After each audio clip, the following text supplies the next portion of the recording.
कहानी शुरू होती है कुछ 3 दिन पहले जब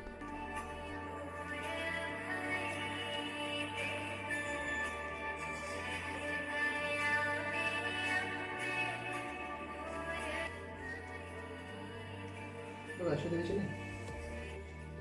यार वैष्णो देवी थोड़ा जल्दी आना पड़ेगा।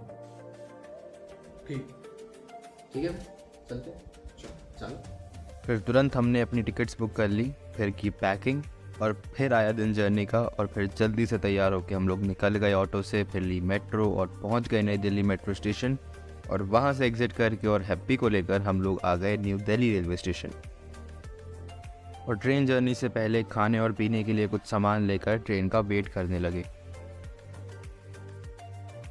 और फिर लंबे इंतज़ार के बाद आई हमारी ट्रेन। और नहीं भाई, ट्रेन बिना इंजन के नहीं आ रही, इसका इंजन पीछे लगा हुआ है। फिर ट्रेन में चढ़ते ही गेट पर हमारी सीट थी और भाई आधा घंटे से ऊपर हो गया है, ट्रेन चली ही नहीं। और आखिरकार 45 मिनट के डिले के साथ हमारी train new Delhi railway station से निकल ही गई।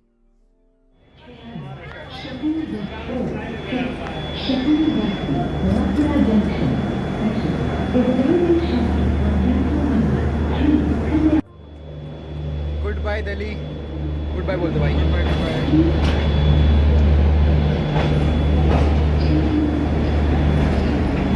फिर 11 बजे हम लोग पहुंचे पानीपत और खाना खा के हम लोग सो गए, क्योंकि कैबिन में ज़्यादातर लोग सो ही गए थे और मैं नहीं चाहता था किसी को डिस्टर्बेंस हो। तो सुबह के 5:45 हो रहे हैं और दोनों भाई एकदम मस्त सो रहे हैं और मैं मिडिल बर्थ पर सो रहा था। और रात में कुछ तकरीबन 3 बजे कुछ अजीब सी आवाज़ आई और जब मैं उठा तो मैंने देखा कि भाई मेरे मिडिल बर्थ की जो लास्ट की 2 स्क्रूज़ है वो निकल चुके हैं। और सही बताऊं तो भाई ये मेरा अब तक का सबसे बड़ा डर था, बचपन से लेके अब तक, कि सोते वक्त आपके मिडिल बर्थ की जो सीट है वो निकल जाए। तो उसके बाद फिर मुझे नींद लगी ही नहीं और मैं रात भर सो ही नहीं पाया। पर कोई बात नहीं, फिर 6:15 बजे हम लोग पहुंच गए जम्मू तवी रेलवे स्टेशन, जहां से हमने मिल्क शेक्स और चिप्स लिए, क्योंकि भूख बहुत तेज़ लगी थी। और अभी एक बहुत सुंदर सेक्शन आने वाला है, तो खाते वक्त उसे एंजॉय करना तो भाई अलग ही चीज़ होगी।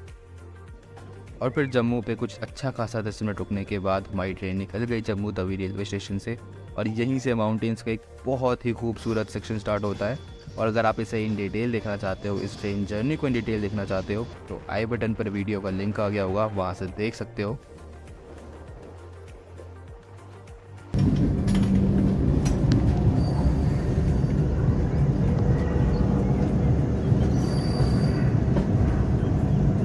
और ये उड़ता हुआ हेलीकॉप्टर और त्रिकुटा पर्वत को देखने के बाद पता चल गया कि हम लोग कटरा पहुंच गए हैं और यहीं से माता कुंवारी के भी दर्शन हो रहे हैं।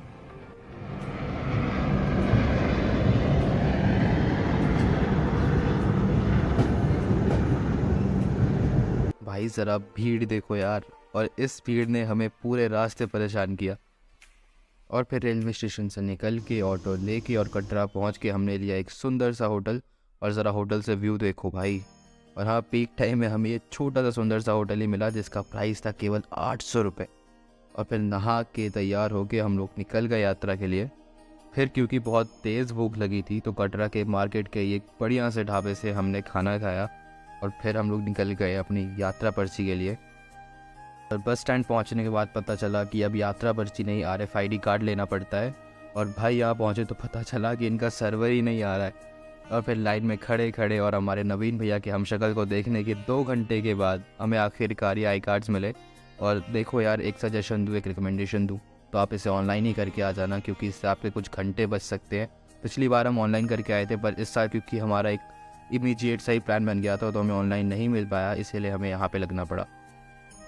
उसके बाद ऑटो में व्यू देखते हुए पहुँचे हम लोग बाणगंगा चेक पोस्ट और शुरू की यात्रा हमने 2:15 बजे।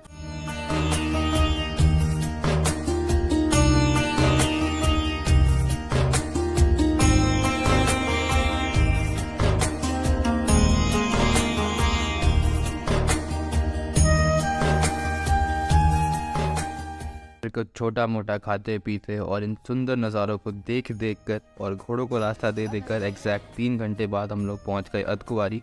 और फिर हमने लिया नया रास्ता जो कि वाया हिमकोटी मार्ग होते हुए जाता है। और इस वक्त हमारा मेन गोल था कि हम 6 बजे से पहले भवन पहुंची केबल कार की टिकट ले सके, ताकि भैरव बाबा तक हम सीधा ही चले जाए जिससे टाइम और मेहनत दोनों ही बच जाए। पर और अब हम लोग भवन पहुंच चुके हैं और हमारा प्लान था कि यार हम थोड़ा रोशनी में आ जाएंगे 6 बजे से पहले, पर ये आई कार्ड के चक्कर में 2 घंटा हमारा निकल गया। और हम हाँ RFID एक नया आई कार्ड है, मैंने पता था इससे पहले। हाँ जो भी कहो यार, मतलब कार्ड ही है। और ये रहा क्या कहते हैं रोपवे का, पर अब ये बंद हो चुका है तो हमें पैदल ही भैरव मंदिर जाना पड़ेगा। कोई बात नहीं, चल लेंगे थोड़ा। भोर भई दिन चढ़ गया मेरे अम्बे, भोर भई दिन चढ़ गया मेरे अम्बे। पर कोई बात नहीं, माता रानी के भवन को देखने के बाद सारा दुख दर्द सब खत्म हो जाता है।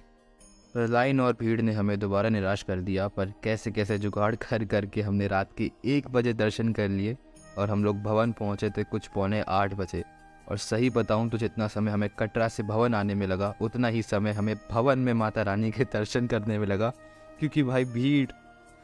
पर क्योंकि माता रानी के दर्शन ने हमें मुग्ध और अभिभूत कर दिया था, तो हम हंसते हंसते चले गए भैरव बाबा के दर्शन के लिए, जहाँ की चढ़ाई बहुत स्टीप है और रास्ता भी बहुत पतला है।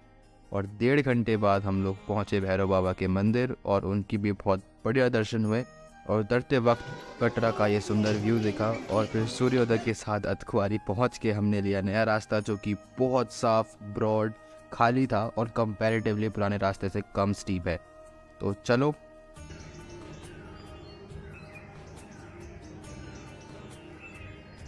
तो कुछ ऐसा ही हो रहा है स्कोर। भाई रास्ते भर मतलब हम बड़बड़ाते हुए आ रहे हैं, कहते हैं ना मेंटली हम कहीं और घूम चुके हैं नींद की कमी से। ट्रेन में नहीं सोए, कुछ 48 घंटे हमें बिना सोए हो चुके हैं। और जो कल हमारे साथ इंसिडेंट हुआ है, इतना वेट का लाइन, जो क्राउड देखने के बाद हालत ख़राब हो चुकी है। और मुझे लगता है मैं ब्लॉग को कंटिन्यू कर पाऊँगा, वैसे ठीक ठाक ब्लॉग बन गया है। तो इस ब्लॉग को इतना ही रखते हैं। होप करते हो आपको अच्छी लगी होगी, अच्छी ही लगी होगी। अगर आपको अच्छी लगी तो यार लाइक कर देना। उठ जा यार, उठ जा, यहाँ तक देख चुके हो तो लाइक करना अनिवार्य है। सब्सक्राइब कर देना, कमेंट करो कैसी लगी। मिलता हूँ आपसे नेक्स्ट वीडियो में। This side Mrityunjay. मेरा तो बताइए, मैं आपको और ना